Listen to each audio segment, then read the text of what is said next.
App 67 Hindi अध्याय 346 अध्याय 212 सच्ची ज्वाला मोड हृदय को जलाने वाला अग्नि नियंत्रण पदार्पण।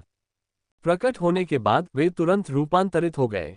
प्रथम आत्मिक पशु को हारते देख वे वास्तव में अधिक आज्ञाकारी हो गए। ये दृश्य देखकर रेफरी पुनः बोला, जानवरों से लड़ने का सम्मेलन। अंतिम चुनौती मैच। प्रतियोगिता की शुरुआत। मैच शुरू करने के आदेश के साथ ही मैदान में तनाव उत्पन्न हो गया। क्रिम्सन स्पिरिट बर्ड ने अपने पंख फड़फड़ाए और एक तेज चीख निकाली। उसकी चोंच में तेजी से एक चमकदार ऊर्जा का गोला बना और उल्कापिंड की तरह लिटिल फॉक्स की ओर झपटा और दूर से हमला कर दिया। दूसरी ओर रसातल छाया जानवर अचानक अपने चारों पैरों के साथ जमीन से उछल पड़ा और छोटी लोमड़ी की ओर तीर की तरह झपटा तथा निकट युद्ध की तैयारी करने लगा।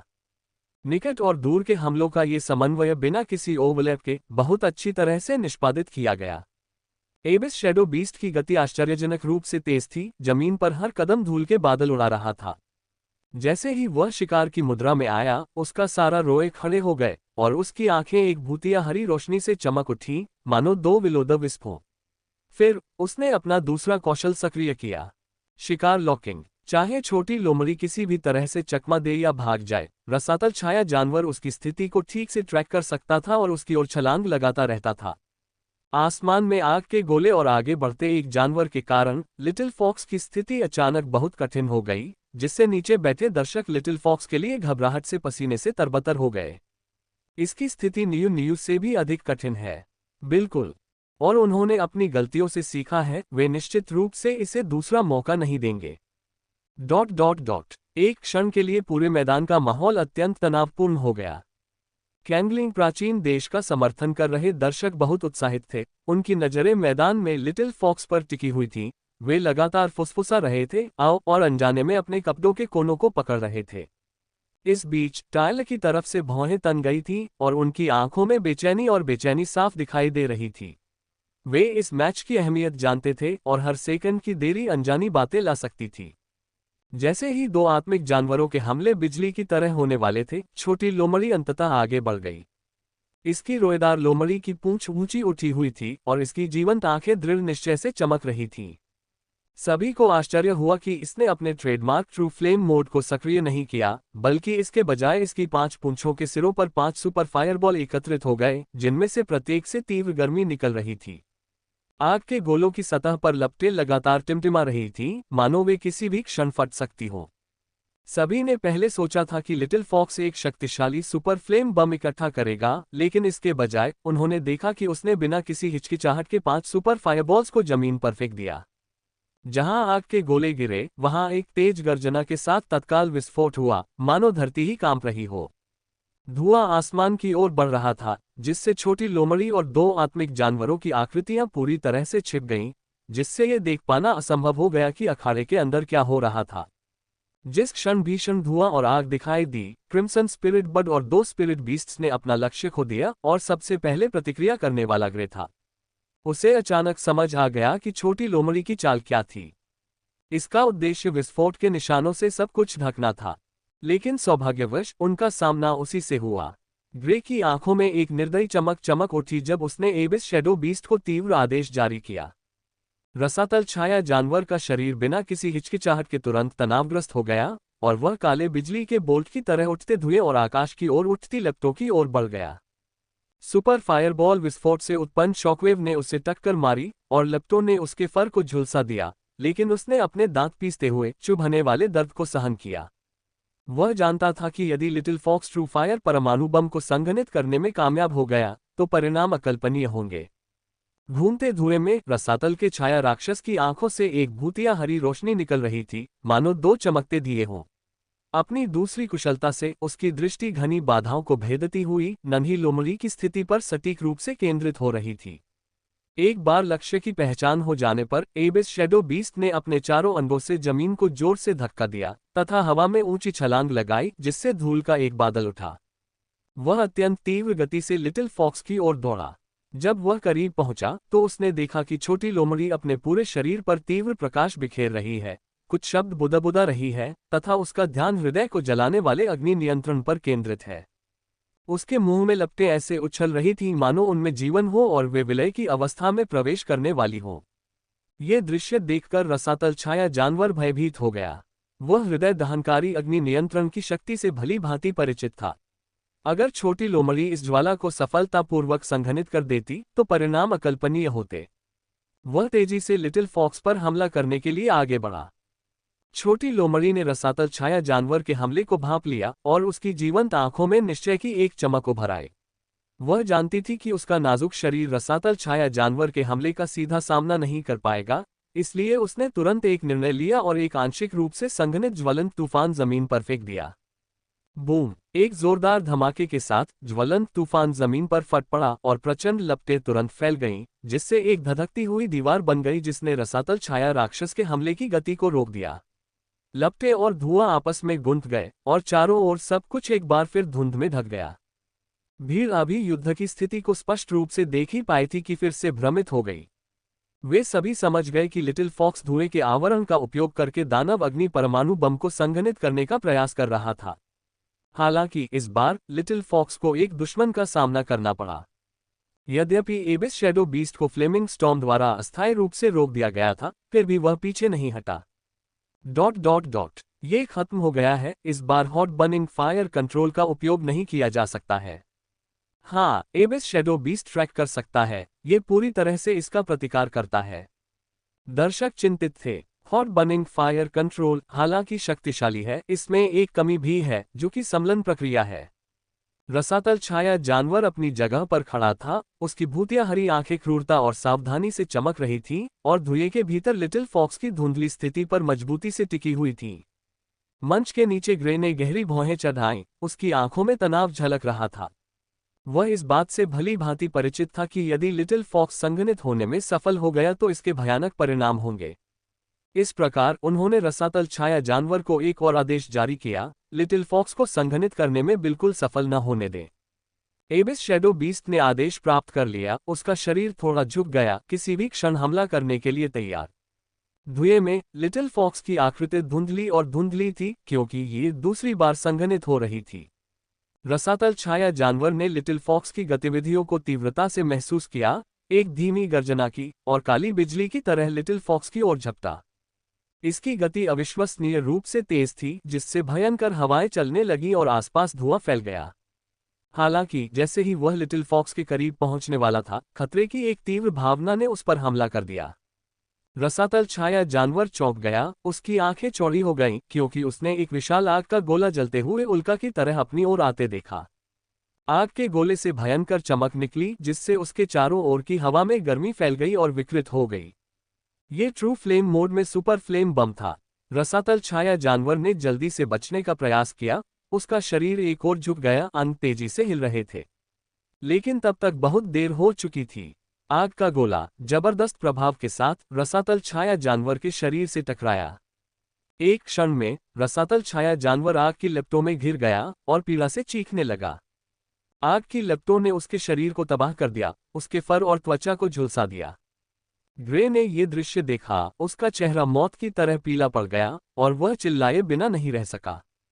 यह एक जाल है। दरअसल लिटिल फॉक्स ने जानबूझकर एबिस शैडो बीस्ट के हमले को आकर्षित करने के लिए संघनित होने के संकेत दिखाए, जिसका उद्देश्य इस घातक आग के गोले के हमले को शुरू करना था। इस समय जैसे ही धुआं धीरे धीरे छटा, लिटिल फॉक्स धीरे धीरे उसके भीतर से बाहर चला गया। उसकी आंखों में चालाकी और विजय की झलक थी, जबकि रसातल छाया जानवर पीड़ा में जमीन पर तड़प रहा था, उस पर अभी भी आग जल रही थी। अचानक सभी लोग ऐसे जाग उठे जैसे कोई स्वप्न से जाग गए हों। लिटिल फॉक्स का हृदय दहन अग्नि नियंत्रण वास्तव में सबसे शक्तिशाली था, लेकिन इसकी विश्व शुद्धिकरण सच्ची ज्वाला लाल स्वर्ण चरण 2 स्वाद वाली सच्ची अग्नि के स्तर पर पहुंच गई थी। केवल इसी कौशल के बल पर यह प्रतिस्पर्धा को समाप्त कर सकता है। तुम किसका इंतजार कर रहे हो? ग्रे ने डिक पर चिल्लाकर पूछा। इस क्षण डिक और क्रिम्सन स्पिरिट बर्ड वास्तविकता में वापस आ गए। क्रिम्सन स्पिरिट बर्ड ने एक चीख निकाली और अपना चौथा कौशल दिखाया, सूरज को भेदती लाल चोंच। उसने अपने पंख फड़फड़ाए और अपने मुंह से एक ज्वलंत पत्थर तेजी से उगल दिया। उसी समय रसातल छाया जानवर संघर्ष करते हुए, अपने कांपते शरीर के साथ खुद को मजबूत करते हुए आकाश की ओर दहाड़ा, जिसके बाद काली हवा का एक झोंका आया जिसने उसके मुंह में एक काली ऊर्जा भावर बना दिया। यह इसका चौथा कौशल था, डार्क स्टार वोर्टेक्स। तुरंत ही ऊपर आकाश में दोनों कौशल लिटिल फॉक्स की ओर झपटे। लिटिल फॉक्स को फिर से देखने पर पता चला कि वह वर्तमान में 5 पूंछ वाली ज्वाला लोमड़ी की अवस्था में थी। उसकी ऊंची उठी हुई पूंछ शुद्ध सुनहरे रंग की थी। इसकी पूंछ के सिरे पर एक सुपर फायर बॉल था और इसके मुंह में एक घूमता हुआ तूफान था। दोनों कौशलों का रंग लाल सुनहरा था। लिटिल फॉक्स के नियंत्रण में दोनों कौशल जल्दी से एक साथ टकरा गए। किसी ने स्थिति की मूल बात समझ ली थी और आश्चर्य व्यक्त किया था। उद्धरण चिन्ह ... सच्ची लॉ मोड में दिल को जलाने वाला अग्नि नियंत्रण। फायर न्यूक्लियर बम मोड़ रहा ज्वार। लिन चेन भी ये दृश्य देखकर रोमांचित हो गया। लिटिल फॉक्स द्वारा एक सच्चे अग्नि परमाणु बम का निर्माण करने के अलावा वह लिटिल फॉक्स के विकास से और भी अधिक प्रसन्न था। इस गहन युद्ध में लिटिल फॉक्स ने न केवल चतुराई से रणनीति का प्रयोग किया, बल्कि मजबूत अनुकूलन क्षमता का भी प्रदर्शन किया।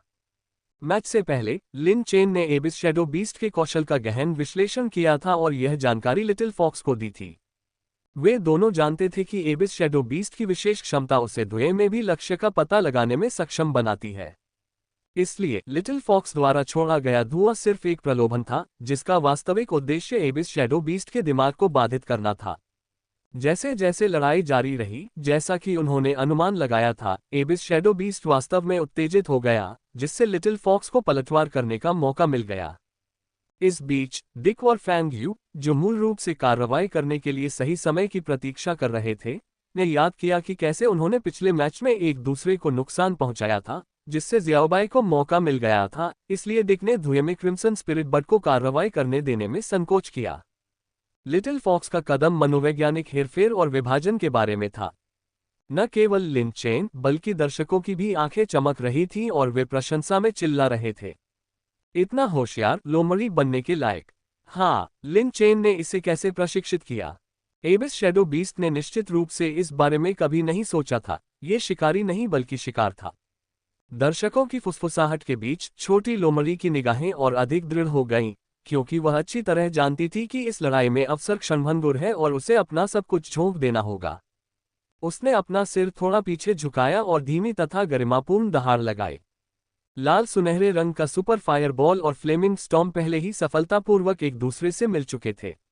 लिटिल फॉक्स के नियंत्रण में दोनों कौशल अंततः टकराए, जिससे एक भयानक सिजलिंग ध्वनि निकली। ये ध्वनि सुनकर नीचे बैठे दर्शक विस्मय से भर गए। उनकी आंखें लगातार बदलती लौ पर टिकी रहीं। पिछली बार जब लिटिल फॉक्स ने हृदय दहन अग्नि नियंत्रण का प्रदर्शन किया था, तब उसने विश्व शुद्धिकरण करने वाली सच्ची ज्वाला का उपयोग नहीं किया था, फिर भी उसकी शक्ति पहले से ही भयावह रूप से दुर्जय थी। इस बार उसने विश्व शुद्धिकरण करने वाली सच्ची ज्वाला का उपयोग किया था और इसकी शक्ति और भी अधिक भयानक होने वाली थी। विलीन हुई लौ का रंग गहरा होता गया, मानो जलता हुआ लावा हो। आखिरकार सबका ध्यान उसकी ओर गया। कौशल पूर्ण था। एक सुनहरा पीला दानव अग्नि परमाणु बम पूरा हो गया था। नहीं, इसे सच्चा अग्नि परमाणु बम कहा जाना चाहिए। ... वातावरण ऐसा था जैसे कोई ज्वालामुखी फटने वाला हो, गर्म और तनावपूर्ण। जैसे ही भयानक रूप से गर्म ट्रू फायर न्यूक्लियर बम ने आकार लिया, अदृश्य उत्साह की एक लहर ने पूरे परिसर को अपनी चपेट में ले लिया। सभी समझ गए कि इस रोमांचक मुकाबले का संतुलन इस बात पर निर्भर करेगा कि छोटी लोमड़ी सफलतापूर्वक डेमन फायर न्यूक्लियर बम बना पाती है या नहीं। मंच के नीचे एक कोने में खड़े टायल का चेहरा मौत की तरह पीला पड़ गया। उसके माथे से लगातार पसीने की बूंदें बह रही थीं, जिससे उसका कॉलर भीग रहा था। उसके हाथ अनायास ही भींच गए, उसकी उंगलियां अत्यधिक बल से सफेद हो गईं।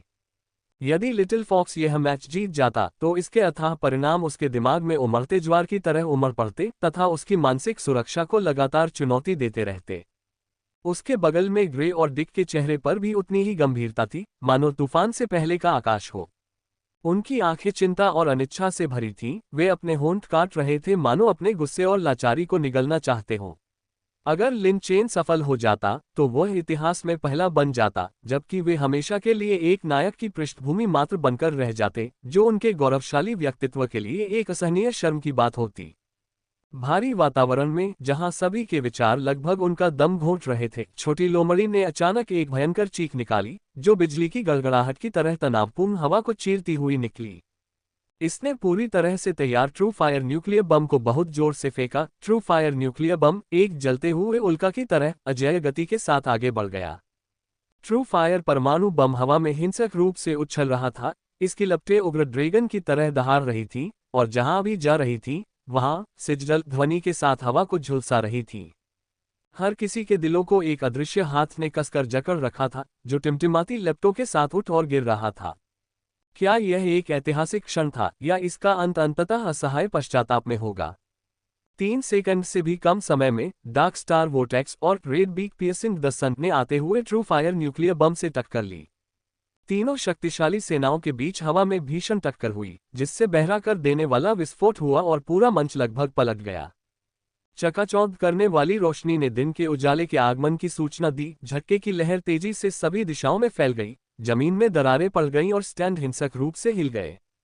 लगभग सभी दर्शक अपनी सीटों से उठ खड़े हुए, उनकी आंखें कांस्य घंटियों की तरह चौड़ी हो गईं। वे मंच पर हो रही घटनाओं पर टिकी हुई थी, उनके चेहरे पर तनाव और प्रत्याशा भरी हुई थी। मंच पर हुए विस्फोट से उत्पन्न हुई अत्यधिक शक्ति के कारण ऐसा प्रतीत हुआ कि मानो हवा में आग की लपटें उठ रही हों। उनके बीच आग की लपटें भड़क उठीं। विशालकाय ड्रैगन हवा में उत्पात मचा रहे थे। इस समय वे जीत या हार का फैसला नहीं कर पा रहे थे। हालांकि हर कोई जानता था कि हॉट बर्निंग फायर कंट्रोल मजबूत था, लेकिन यह अजेय नहीं था। ग्रे और उसके 2 स्पिरिट बीस्ट्स द्वारा प्रयुक्त कौशल में भी काफी ताकत थी, जिससे उन्हें जीत की आशा की एक किरण मिली। लेकिन जल्द ही उन्हें एहसास हुआ कि वे कितने भोले थे। भीषण विस्फोट से उड़ती धूल के बीच अचानक एक लाल सुनहरी रोशनी टिमटिमा उठी। रात को चीरती हुई उल्कापिंड की तरह उस रोशनी ने तुरंत सबका ध्यान अपनी ओर खींच लिया। भीड़ ठंडी हवा में सांस लेने से खुद को नहीं रोक सकी, क्योंकि उन्हें यह एहसास हो गया था कि आगे क्या होने वाला है। किसी ने कहा, राक्षस। उसके दोनों आत्मिक जानवर राक्षस हैं।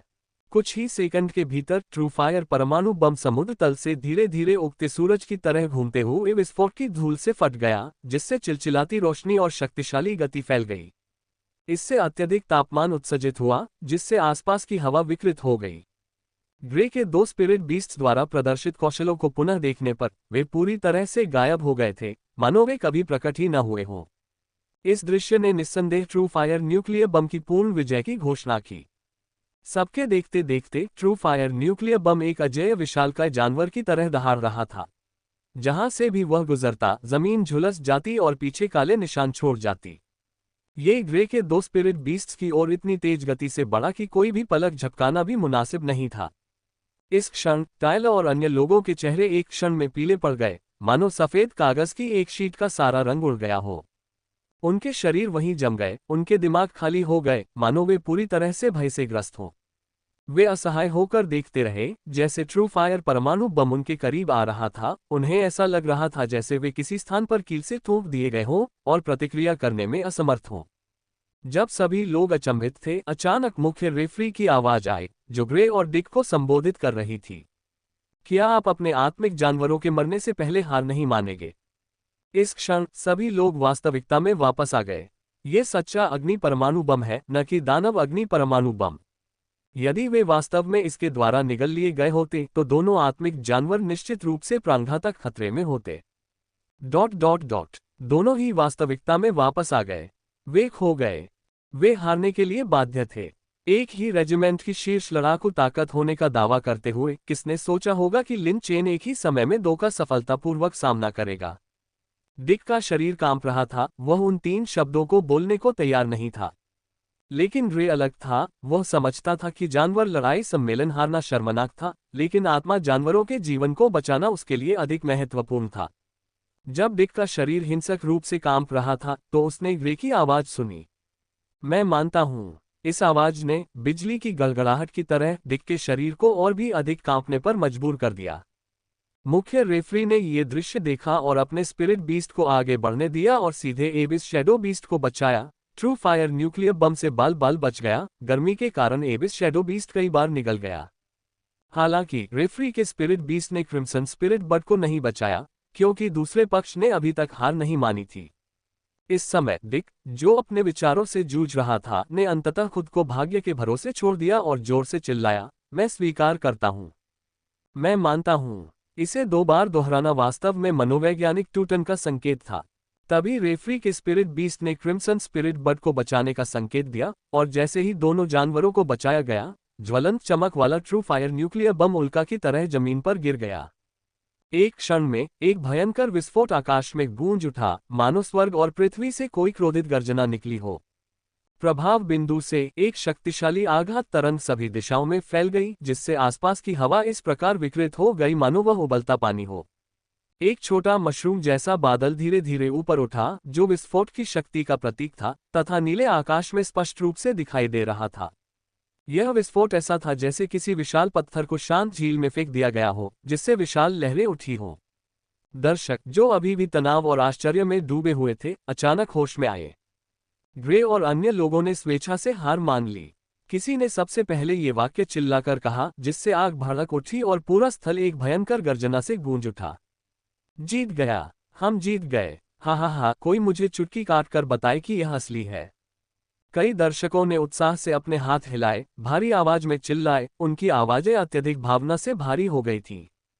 कुछ लोग उत्साह से एक दूसरे को गले लगा रहे थे, उनकी आंखों में आंसू थे। कुछ माता पिता अपने बच्चों को सिर से ऊपर उठा रहे थे और जोर जोर से लिन चेन का नाम पुकार रहे थे।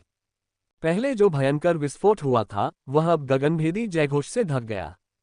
लिन चेन का नाम नई ऊंचाइयों पर पहुंच गया। सभी समझ गए कि इस युवक ने एक निराशाजनक स्थिति में नियमों को चुनौती देने का प्रस्ताव रखा और अंतिम मुकाबला जीत लिया।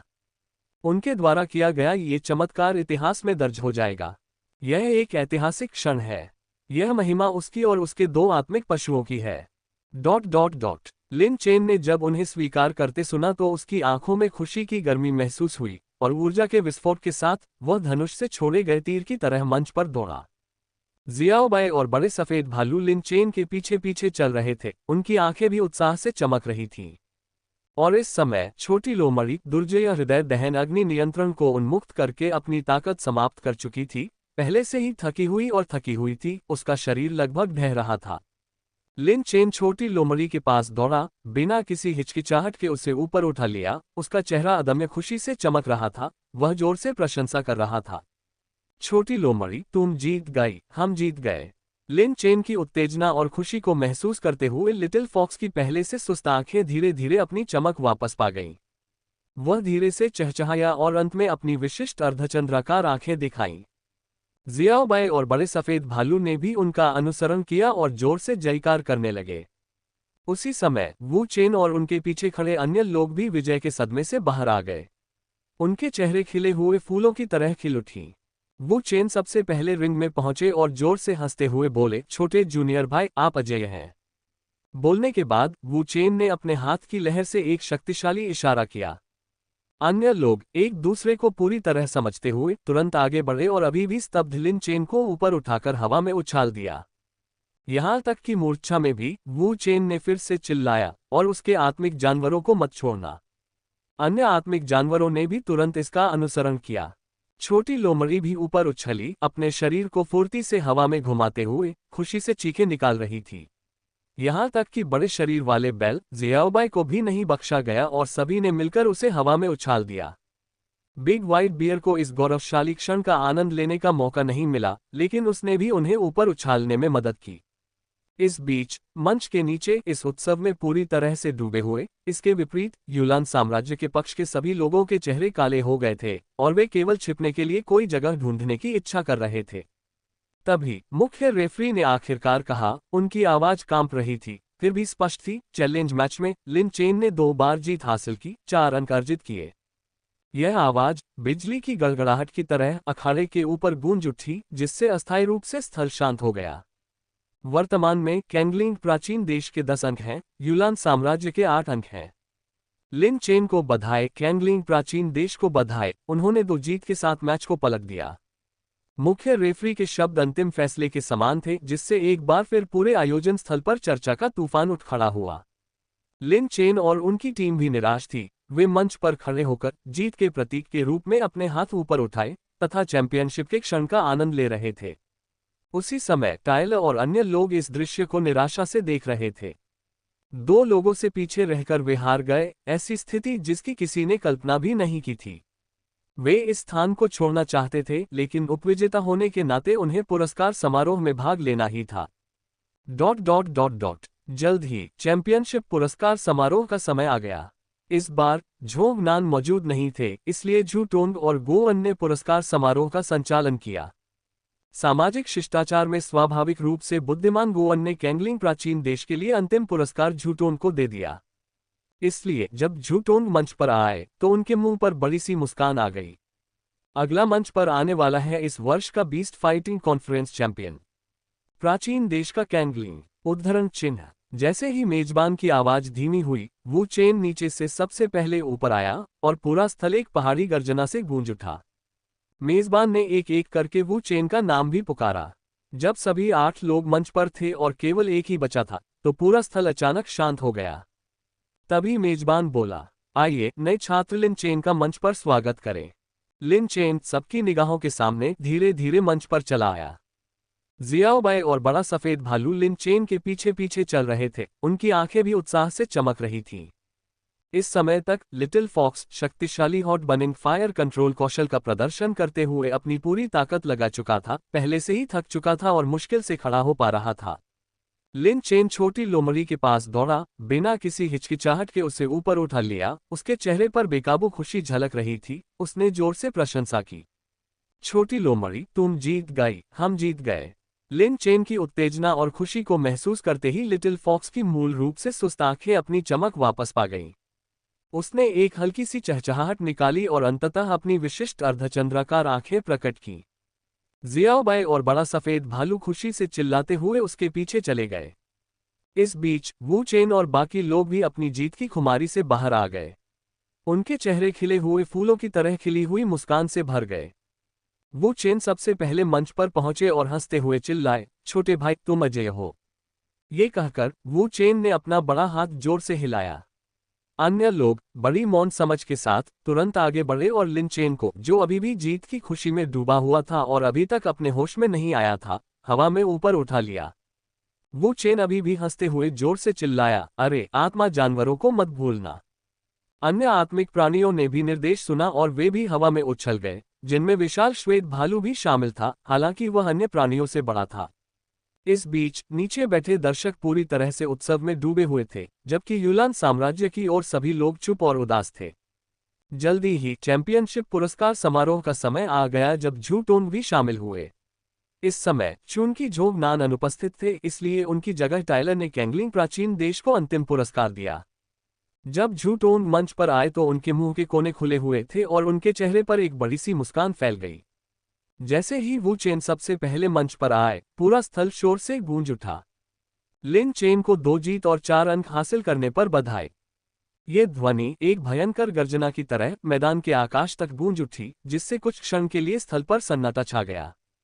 कैंगलिंग प्राचीन देश का स्कोर 4 है, जबकि यूलान साम्राज्य का स्कोर 8 है। कैंगलिंग प्राचीन देश को 4 अंक प्राप्त करने और विजय प्राप्त करने के लिए बधाई।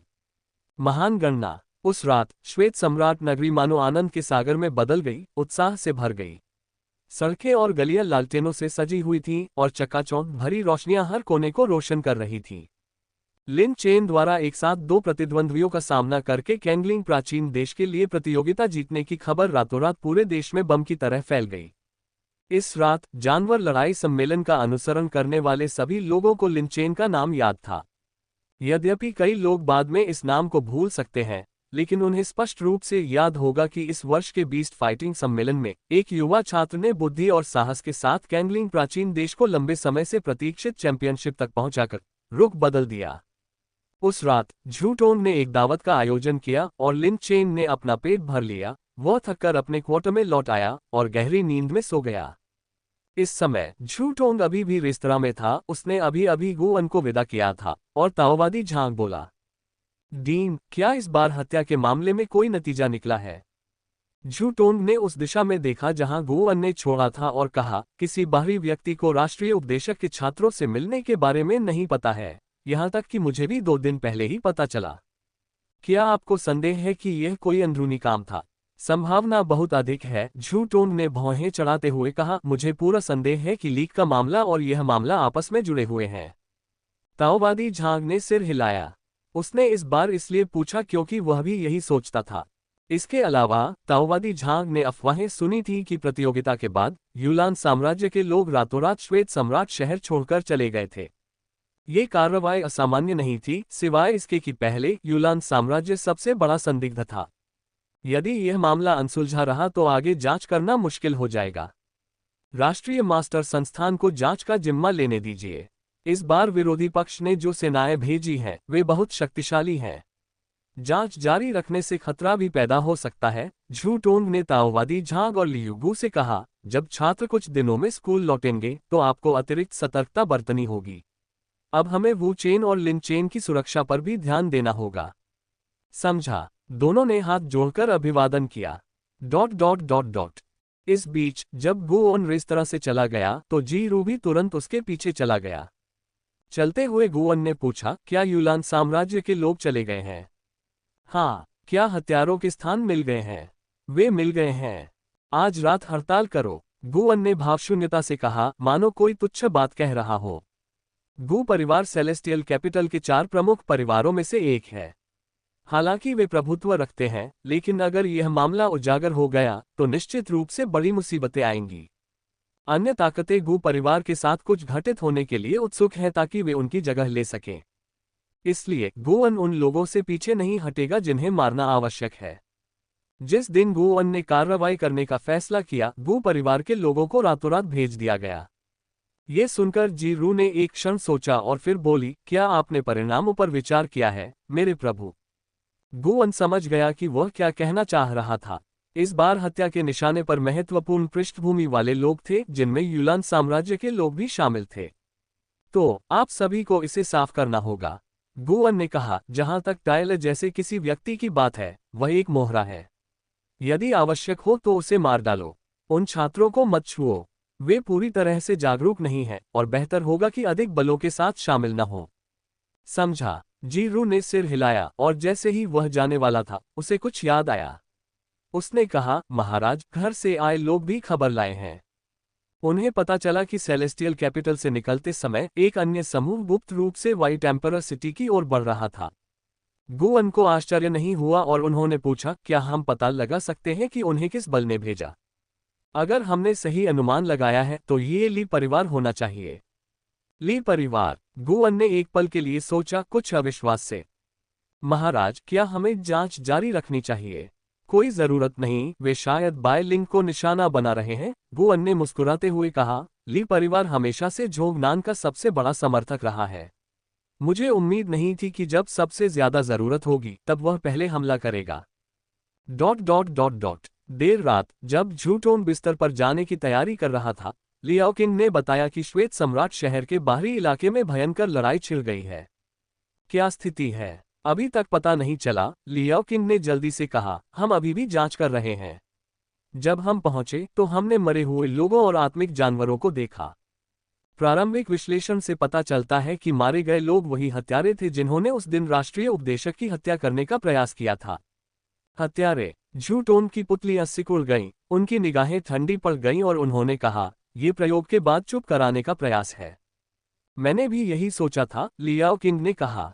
क्या हम कोई और निशान ढूंढ सकते हैं? वे बहुत पेशेवर थे, निर्णायक और कुशलतापूर्वक प्रहार कर रहे थे। कौशल का अंतर बहुत बड़ा होगा। ये सुनकर झू टोंग ने एक बार फिर कहा। भेजे गए हत्यारों के लिए यहां तक कि कुछ शीर्ष घरेलू बलों को भी काफी तैयारी करनी होगी। उनके पीछे की शक्ति इस बात से स्पष्ट है कि उन्हें कितनी आसानी से नीचे गिराया गया। ये कहने के बाद झू टोंग घटनास्थल पर जाने ही वाला था कि एक दिव्य छाया रक्षक ने जल्दी से सूचना दी।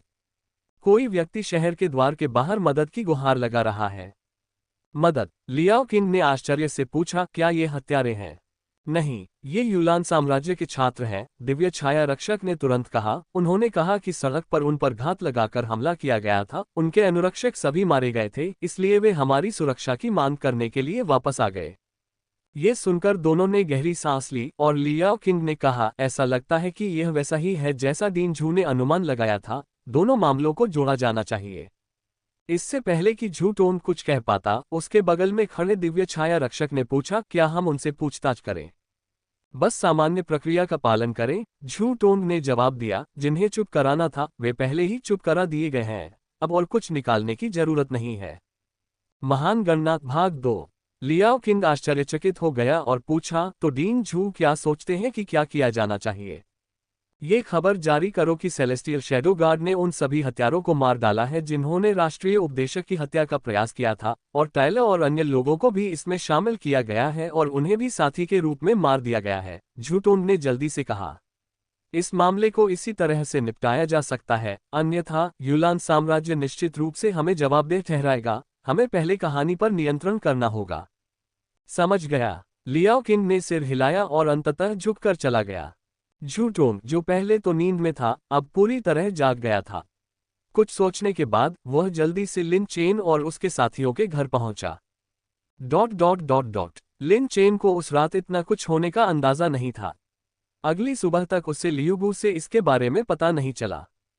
क्या वे सब मर गए? हाँ, लियूबू ने उत्तर दिया। इसलिए डीन ने कहा, परसों जाने की मूल योजना को अगले 2 दिनों के लिए स्थगित कर दिया जाएगा ताकि ये देखा जा सके कि कोई प्रगति हुई है या नहीं। लियूबू को समझ में आ गया कि झूटोन को शायद वह समय याद होगा जब लिन चेन पर हत्यारों ने घात लगाकर हमला किया था। लिन चेन को कोई आपत्ति नहीं थी। अब जब वह चैंपियनशिप जीत चुका था तो उसे और भी ज्यादा उम्मीद थी। पुरस्कार। लिन चेन का संकेत सुनकर लियूबू अवाक रह गया और बोला, चिंता मत करो, डूबे मंडप से मिलने वाले पुरस्कार कहीं भाग नहीं जाएंगे। अगर वे उन्हें जारी नहीं भी करते हैं तो स्पिरिट अकादमी उन्हें तुम्हें दे देगी। जब हम वापस आएंगे तो मैं डीन से पूछूंगा कि क्या वे इस बार आपके प्रदर्शन को देखते हुए आपको अतिरिक्त पुरस्कार दे सकते हैं। ये सुनने के बाद लिन चेन की पुतलियां अचानक फैल गईं और उसके चेहरे पर मुस्कान अब छिपी नहीं रह सकी। प्रतियोगिता समाप्त होने के बाद उन्हें मूल रूप से श्वेत सम्राट शहर में टहलने जाना था, लेकिन इतनी महत्वपूर्ण घटना के कारण अकादमी ने लिन चेन और अन्य लोगों को बाहर जाने की हिम्मत नहीं की। इसलिए पिछले 2 दिनों में वे केवल आंगन में ही रह सके, खा पी सके। लिन चेन ने जियाओबाई और लिटिल फॉक्स को 1 दिन की छुट्टी भी दी और प्रत्येक को 10,000 युआन का इनाम दिया। जियाओबाई को पैसों का ज्यादा शौक नहीं था, लेकिन छोटी लोमड़ी अलग थी। 10,000 युआन देखकर उसकी आंखें चमक उठीं। बायलिंग भी कैसीनो से लिन चेन द्वारा जीती गई धनराशि लेकर लौटा, जो 6 लाख की एक अच्छी रकम थी, जो काफी अच्छी आय थी। हे, मैंने तुम्हारे साथ शर्त लगाए और 50,000 कमाए, बायलिंग ने खुशी से कहा और लिन चेन को 10,000 युआन भी दिए। लिन चेन ने बिना किसी हिचकिचाहट के इसे स्वीकार कर लिया और फिर बायलिंग को पूछते सुना, लिन चेन, क्या आप कभी दिव्य राजधानी गए हैं? लिन चेन ने अपना सिर हिलाया और बायलिंग की ओर देखते हुए पूछा, क्या तुम सचमुच जाना चाहती हो? बायलिंग कुछ उलझन में था। वह मूर्ख नहीं थी। वह किताबों से जानती थी कि दिव्य राजधानी एक बहुत ही जटिल जगह है। हालांकि विपत्ति भक्षी जानवर के लिए वह कोशिश करने को तैयार थी। लियूबू ने यह भी कहा कि सेलेस्टियल कैपिटल जाने के लिए राष्ट्रीय मास्टर्स संस्थान द्वारा सुरक्षा प्रदान की जाती है, इसलिए सुरक्षा कोई चिंता की बात नहीं है। इस बार स्पिरिट अकादमी में लौटने के बाद नेशनल मास्टर इंस्टीट्यूट उसे लेने के लिए किसी को भेजेगा और फिर बायलिंग स्पिरिट अकादमी को छोड़कर सेलेस्टियल कैपिटल की ओर रवाना हो जाएगा। अंदर ही अंदर बायलिंग को न केवल नई जगह के बारे में बेचैनी महसूस हो रही थी, बल्कि स्पिरिट अकादमी छोड़ने में भी अनिच्छा महसूस हो रही थी। लेकिन वह ये भी समझती थी कि स्पिरिट अकादमी उसका घर नहीं है, चाहे वह लिन चेन हो या लियूबू, वे संभवतः उसके जीवन में केवल क्षणिक व्यक्ति थे। उसे स्वयं को मजबूत बनाने की जरूरत थी ताकि वह अपनी रक्षा कर सके। जब दोनों बातें कर रहे थे, लियूबू अंदर आया और बोला, मामला बंद हो गया है। हत्या का मामला। लिन चेन ने बात पकड़ ली। हाँ, लियूबू ने झूटोन की पिछली योजना के बारे में बताया और बायलिंग कुछ हैरान होकर बोली, जाहिर है इसके पीछे कोई मास्टरमाइंड है। इसकी जांच क्यों नहीं की गई? ये सरल है। लियूबू इस दौरान जानबूझकर बायलिंग को दुनिया के कुछ अलिखित नियम समझा रहे थे और उन्होंने उत्तर दिया। सबसे पहले, कैंगलिंग प्राचीन देश में एक राष्ट्रीय उपदेशक की हत्या पहले से ही एक चिंताजनक मामला है। अगर यह मामला बंद नहीं होता है तो न तो दुबे मंडप और न ही राष्ट्रीय गुरु संस्थान अपनी गरिमा बनाए रख पाएंगे। दूसरे पक्ष ने पहले ही गवाहों को चुप करा दिया है। जांच जारी रखने से संभवतः कोई परिणाम नहीं निकलेगा। तीसरा, यदि हम पहले मामले का निपटारा नहीं करते हैं तो अन्य देश हम पर दबाव डालेंगे। बायलिंग ने समझ में सिर हिलाया और लियूबू ने कहना जारी रखा। लियाओ किंग अभी डीन के पास आया है और बताया है कि सेलेस्टियल शैडो गार्ड 3 दिनों में सेलेस्टियल कैपिटल में वापस आ जाएगा, इसलिए हम 2 दिनों में स्पिरिट अकादमी वापस जाएंगे। आप सभी तैयार रहें। लिन चेन ने भी उसी तरह सिर हिलाया। श्वेत सम्राट शहर बुरा नहीं था, बस हाल ही में कई चीजें हुई थीं जिससे लिन चेन असहज महसूस कर रहा था। इसके विपरीत स्पिरिट अकादमी अधिक सुरक्षित महसूस हुई। प्रतियोगिता समाप्त होने के बाद जियाओबाई और छोटी लोमड़ी ने अपनी नियमित साधना पुनः शुरू कर दी।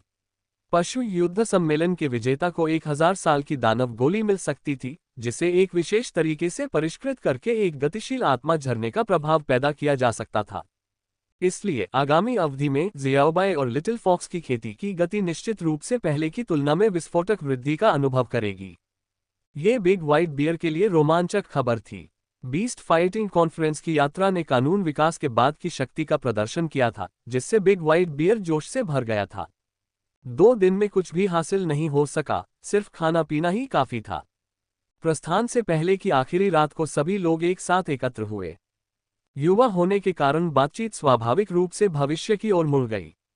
विशेष रूप से तीसरे वर्ष के छात्रों के लिए, जो वास्तव में स्पिरिट अकादमी में चौथे वर्ष में थे और वापस लौटने के बाद वे स्नातक होने और स्कूल छोड़ने से पहले वहां ज्यादा समय तक नहीं रहेंगे।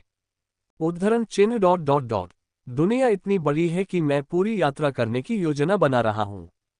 अकादमी के अधिकांश छात्र शक्तिशाली परिवारों के उत्तराधिकारी थे और स्नातक होने के बाद पारिवारिक व्यवसायों को विरासत में प्राप्त करने का लक्ष्य रखते थे, लेकिन वू चेन ने एक अलग विचार प्रस्तावित किया। कहा? लिन चेन ने पूछा। वू चेन ने कहा, अभी तक निश्चित नहीं, शायद पूर्व की ओर जा रहे हैं। लिन चेन को एक अभिलेख याद आया, ताइचू उत्पत्ति के वर्षों के दौरान का एक ऐतिहासिक अभिलेख जिसमें मुख्य भूमि के पूर्व में एक नए महाद्वीप के बारे में बताया गया था। इसने कई लोगों को खोज करने के लिए प्रेरित किया, लेकिन अंततः कोई भी इसे नहीं पा सका।